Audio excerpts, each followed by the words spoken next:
ይህ ዲደብሊው ነው። ዲደብሊው ከመሃል አውሮፓ በየዕለቱ የሚያሰራጨውን ዝግጅት ማሰማት ይጀምራል።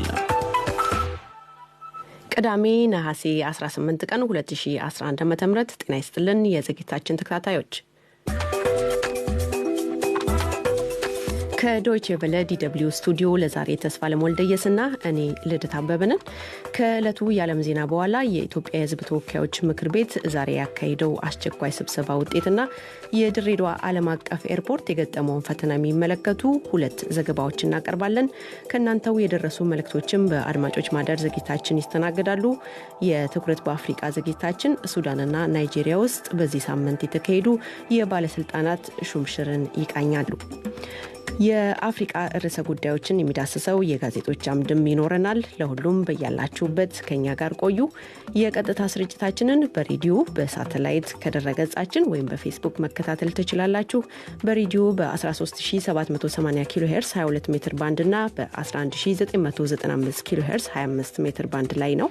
ስርጭታችንን አዲስ አበባ በሚገኘው ኢትዮ ኤፍኤም 107.8 መከታተል ይቻላል። በሳተላይት የምታደምጡን በአረብ ሰዓት በበድር 4 በ11996 ሜጋሄርስ DWA2 26 ዲግሪ ኢስት ሆሪዞንታል ላይ ታገኙናላችሁ። በናይል ሳት 201 በ11976 ሜጋሄርስ DWA2 7 ዲግሪ ዌስት ቨርቲካል ላይ እንደመጣለን። DW አምሃሪክ በተባለው አፕሊኬሽን ወይም DW አምሃሪክ ብላችሁ በፌስቡክ ብትፈልጉንም እንገኛለን። አሁን ወደ ዜናው እንለፍ። ተስፋለም ወልደየስ ያሰማናል። የዲደብሊው ዜና በቅድሚያም ዋና ዋና ርዕሶቹ። የሕዝብ ተወካዮች ምክር ቤት ዛሬ ባካሄደው አስቸኳይ ስብሰባ የኢትዮጵያ የምርጫ የፖለቲካ ፓርቲዎች ምዝገባና የስነ ምግባር አዋጅን አጸደቀ። ዛሬ የጸደቀው አዋጅ በረቂቅ ደረጃ ከነበረው 149 የቃላትና ሌሎችም ማሻሻያዎች እንደተደረጉበት ተገልጿል። የቀድሞው የሱዳን ፕሬዝዳንት ኦማር ሐሰን አልበሽር ጠበቃ ደንበኛቸው በዋስትና እንዲለቀቁ ጠየቁ። ጠበቃው ጥያቄውን ያቀረቡት የአልበሽርን የሙስና ክስ እየተመለከተ ለሚገኘው ፍርድ ቤት ዛሬ ነው። በብራዚል የአማዞን ደን የተቀሰቀሰው የእሳት ቃጠሎ በመቶዎች የሚቆጠሩ ሌሎች ቦታዎችን መዛመቱን ይፋዊ መረጃዎች አመለከቱ። የፈረንሳዊ ፕሬዝዳንት ኢማኑኤል ማክሮ ብራዚል ቃጠሎን ትከላከል ዘንድ የዓለም ሀያላን ሀገራት ድጋፍ እንዲያደርጉ ተማጽነዋል። ዜናው በዝርዝር።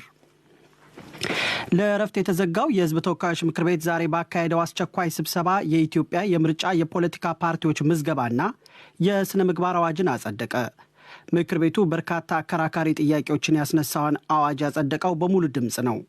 በአዋጁ ረቂቅ ላይ በምርጫ ወቅት ሴትና ወንድ ተወዳዳሪዎች እኩል ድምፅ ቢያገኙ ሴቷ እንደምታሸንፍ መደንገጉ በዛሬው አስቸኳይ ስብሰባ ተቃውሞ ቀርቦበታል። ተቃውሟቸውን ካቀረቡ የምክር ቤት አባላት መካከል አንዱ የሆኑት አቶ መሐመድ ሐሰን ተከታዩን ብለዋል። እኩል ድምፅ ያገኙ ሴትና ወንድ የሚለው ውሳኔ ህገ መንግስቱን የሚጣረር ነው። በግልጽ ማለት ነው። ህገ መንግስቱ አብላጫ ድምፅ ነው የሚለው። አብላጫ ድምፅ እስካለ ድረስ አንደኛ ህገ መንግስቱን የሚጻረር ነው። ሁለተኛ አፈርማቲቭ አክሽን ቦታው እዛ አይደለም። ሶስተኛ የሚወዳደሩት በጾታነታቸው ሳይሆን በፖለቲካ ፓርቲ አጀንዳ ስለሆነ የሚመረጠው አጀንዳ ስለሆነ እሱ ተገቢ አይደለም። ለጥያቄው በምክር ቤቱ የህግ ፍትህና ዲሞክራሲ ጉዳዮች ቋሚ ኮሚቴ በኩል በተሰጠ ምላሽ ይህ ድንጋጌ የተካተተው በህገ መንግስቱም ከተፈቀደው ለሴቶች ከሚሰጥ ልዩ ድጋፍ ወይም አፍርማቲቭ አክሽን አንጻር ታሳቢ ተደርጎ መሆኑ ተገልጿል። ሆኖም የምክር ቤቱ አባላት ካካሄዱት ክርክር በኋላ ድንጋጌው ውድቅ ተደርጓል። በረቂቅ አዋጁ ውይይት ወቅት አወዛግቦ የነበረው በምርጫ የሚወዳደሩ የመንግስት ሰራተኞች ከስራ እንዲለቁ ያስገደደው የነበረው አንቀጽም እንዲሻሻል ተደርጓል። በጸደቀው አዋጅ መሰረት እጩ ተወዳዳሪዎች በምርጫ ወቅት ያለ ደሞዝ የዓመት ፍቃድ መውሰድ እንደሚችሉ ተገልጿል። በምርጫ ጊዜ የመንግስት ንብረትን እንዳይገለገሉም ከልክሏል አዋጁ። በአዋጁ ላይ አዲስ ሀገር አቀፍ ፓርቲ ለመመስረት 10,000 ለክልል ፓርቲ ደግሞ 4,000 መስራች አባላትን የሚጠይቀው የአዋጁ ክፍል በተቃዋሚ ፓርቲዎች ተደጋጋሚ ቅሬታ ቢቀርብበትም ተቃውሞው ተቀባይነት አላገኘም። የተቃዋሚ ፓርቲዎች በአጠቃላይ በአዋጁ ላይ 35 አንቀጾች ላይ ቅሬታ ማቅረባቸውን የህግ ፍትህና ዲሞክራሲ ጉዳዮች ቋሚ ኮሚቴ አስታውቋል። ዛሬ የጸደቀው አዋጅ በረቂቅ ደረጃ ከነበረው 149 የቃላትና ሌሎችም ማሻሻያዎች እንደተደረጉበት ተገልጿል። የቀድሞው የሱዳን ፕሬዝዳንት ኦማር ሐሰን አልበሽር ጠበቃ ደንበኛቸው በዋስትና እንዲለቀቁ ጠየቁ። ጠበቃው ጥያቄውን ያቀረቡት የአልበሽርን የሙስና ክስ እየተመለከተ ለሚገኘው ፍርድ ቤት ዛሬ ነው። ፍርድ ቤቱ የአልበሽርን ክስ መመልከት የጀመረው ባለፈው ሰኞ ሲሆን የዛሬው የችሎት ውሎ ለሁለተኛ ጊዜ የተካሄደ ነው። በካርቱሙ ፍርድ ቤት የተሰየሙት ዳኛ የሶስት ምስክሮችን ቃል አዳምጠዋል። ከምስክሮቹ ሁለቱ አልበሽር ከስልጣናቸው ከተፈነገሉ በኋላ በቤታቸው ፍተሻ ያካሄዱ መርማሪዎች ሲሆኑ ሌላኛው የባንክ ሰራተኛ ናቸው። ባለፈው ሰኞ በዋለው ችሎት አልበሽር ባለፉት ዓመታት ከሳውዲ አረቢያ ንጉሳዊ ቤተሰብ በትንሹ $90 ሚሊዮን መቀበላቸውን እንዳመኑ ለፍርድ ቤቱ ምስክርነቱን የሰጠ መርማሪ ተናግሮ ነበር። በዛሬው የችሎት ውሎ ሐሺም አቡበከር የተባሉት የአልበሽር ጠበቃ ተከሳሹ በዋስትና እንዲለቀቁ እንጠይቃለን ሲሉ የደንበኛቸው የዋስትና መብት እንዲከበር ጠይቀዋል። የዋስትና ጥያቄው በጽሑፍ የቀረበላቸው ዳኛ ጉዳዩን እንደሚመረምሩ ምላሽ ሰጥተዋል። ነጭ ባህላዊ ጀለበያቸውን ለብሰው ወደ ፍርድ ቤት የመጡት አልበሽር እንዳለፈው ሰኞ ሁሉ በፍርግርግ ብረት በታጠረ የተከሳሽ ሳጥን ውስጥ ሆነው የዛሬውን ችሎት ተከታትለዋል። የቀድሞው ፕሬዝደንት ከችሎቱ መጠናቀቅ በኋላ በከፍተኛ የጸጥታ አጀብ ወደ እስር ቤት ሲወሰዱ ተቃዋሚዎቻቸውና ደጋፊዎቻቸው በሁለት ጎራ ሆነው ድምፃቸውን አሰምተዋል። የደቡብ አፍሪካ ባለስልጣናት የታንዛኒያ አየር መንገድ በሊዝ የተከራየውን ኤርባስ አውሮፕላን መያዛቸውን የታንዛኒያ መንግስት አስታወቀ። አውሮፕላኑ ከደቡብ አፍሪካዊቷ ጆሃንስበርግ ከተማ ወደ ታንዛኒያ መዲና ዳሬ ሰላም ትላንት አርብ በረራ ነበረው። የታንዛኒያ የትራንስፖርት ሚኒስቴር ትላንት ባወጣው መግለጫ አውሮፕላኑ እንዲያዝ የተደረገው በጆሃንስበርግ በሚገኘው የጋኦቲንግ ፍርድ ቤት በተሰጠ ትዕዛዝ ነው ብሏል። አውሮፕላኑ መያዙንና አይነቱም ኤርባስ 220-300 የተባለው መሆኑን ለሮይተርስ ማረጋገጫ የሰጡት የታንዛኒያ አየር መንገድ ማኔጂንግ ዳይሬክተር ላዲስላኡስ ማቲንዲ መንገደኞች በሌላ አውሮፕላን ተሳፍረው ጉዞአቸውን እንዲቀጥሉ ሁኔታዎችን አመቻችተናል ብለዋል። ማቲንዲ አውሮፕላኑ ለምን እንደተያዘ መንግስት ተጨማሪ ዝርዝር መረጃዎች አሉት ቢሉም በታንዛኒያም ሆነ በደቡብ አፍሪካ መንግስት በኩል ምክንያቱ ግልጽ አልተደረገም። የታንዛኒያ ፕሬዝደንት ጆን ማጉፉሊ በኪሳራ ውስጥ የነበረው የሀገራቸው አየር መንገድ እንደገና እንዲያንሰራራ ጥረት ሲያደርጉ ቆይተዋል። ከጎርጎሮሳዊ 2016 ጀምሮም በመቶ ሚሊዮኖች የሚቆጠር ዶላር በማፍሰስ ለአየር መንገዱ 8 አዳዲስ አውሮፕላኖች እንዲገዙ አድርገው ነበር። ይህ ዶይቸ ቨለ ዲደብሊው ራዲዮ ጣቢያ ነው።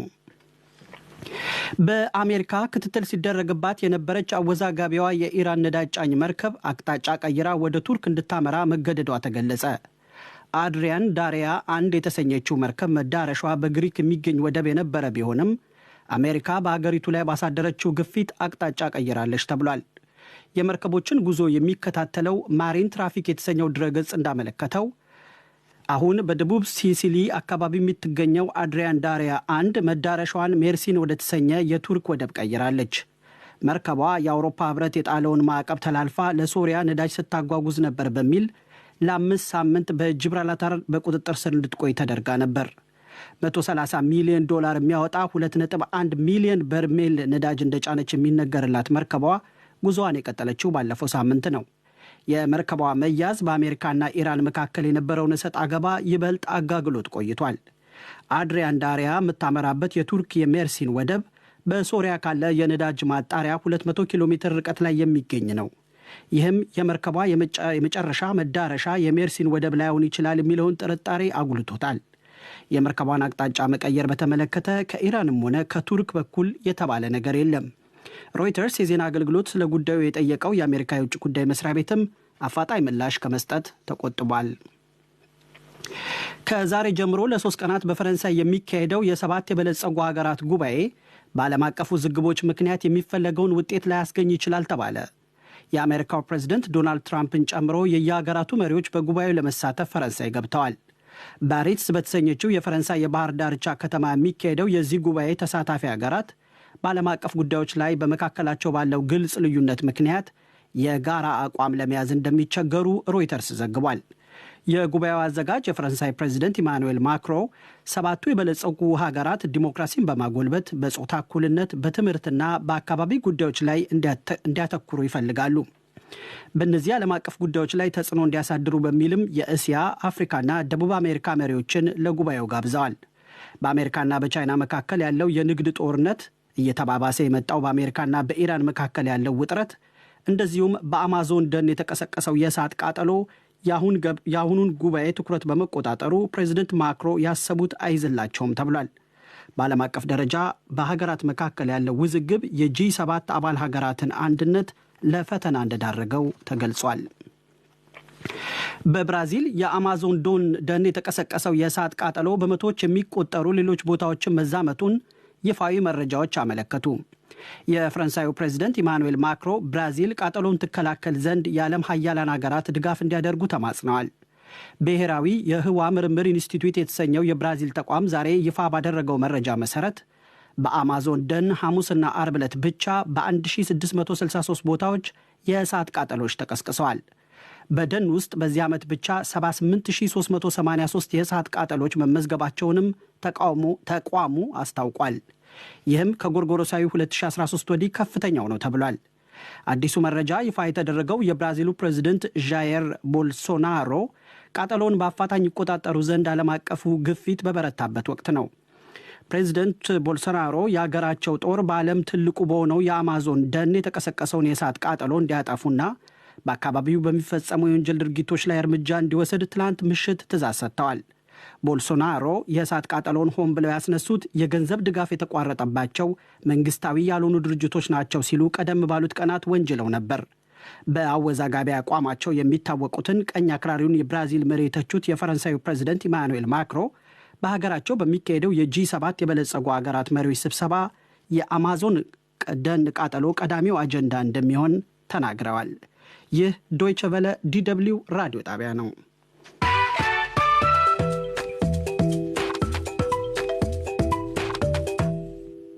ዜናውን ከማብቃታችን በፊት ዋና ዋና ርዕሶቹን በድጋሚ የህዝብ ተወካዮች ምክር ቤት ዛሬ ባካሄደው አስቸኳይ ስብሰባ የኢትዮጵያ የምርጫ የፖለቲካ ፓርቲዎች ምዝገባና የስነ ምግባር አዋጅን አጸደቀ። ዛሬ የጸደቀው አዋጅ በረቂቅ ደረጃ ከነበረው 149 የቃላትና ሌሎችም ማሻሻያዎች እንደተደረጉበት ተገልጿል።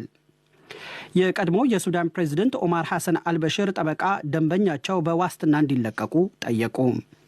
በአሜሪካ ክትትል ሲደረግባት የነበረች አወዛጋቢ የኢራን ነዳጅ ጫኝ መርከብ አቅጣጫ እንድትቀይር መገደዷ ተነገረ። ዜናው በዚሁ ተጠቃሏል። ሰላም። ለዜናው ተስፋ ለምን አመሰግናለሁ። አድማጮች ከዓለም ዜናው እንደተከታተላችሁት የህዝብ ተወካዮች ምክር ቤት ባካሄደው አስቸኳይ ስብሰባ የኢትዮጵያ የምርጫ የፖለቲካ ፓርቲዎች ምዝገባና የስነ ምግባር አዋጅን አስድጓል።